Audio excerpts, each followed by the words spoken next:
Amerika Birleşik Devletleri Dışişleri Bakanlığı tarafından yayınlanan 2016 yıllık Uluslararası Dini Özgürlük raporunda Çin'deki dini özgürlük durumu, Çin hükümeti Müslüman Uygurları başta olmak üzere ülkedeki dini inançlara sahip tüm insanlar üzerinde insan hakları ihlallerini sürdürüyor ifadeleriyle özetlendirildi.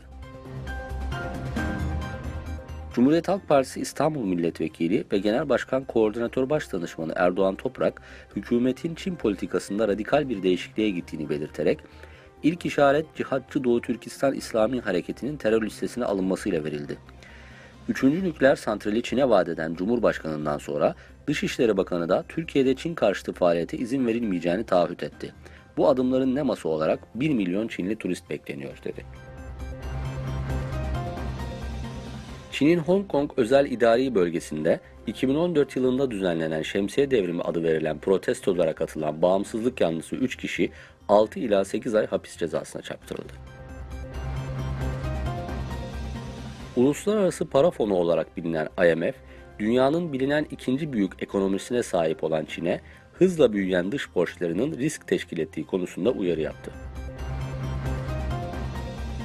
Türkiye hükümeti, Türkiye'de yaşayan Balkan kökenli Türk soylularının mağduriyetini ortadan kaldırmak için istisnai vatandaşlık yolunu açtı. İstisnai vatandaşlık hakkından yaklaşık 10 bin kişinin yararlanması bekleniyor. Türkiye'ye 9 komutanla ziyaret gerçekleştiren İran Genelkurmay Başkanı Tümgeneral Bakiri, 1979'daki devrim sonrası Ankara'ya resmi ziyarette bulunan ilk İranlı komutan oldu.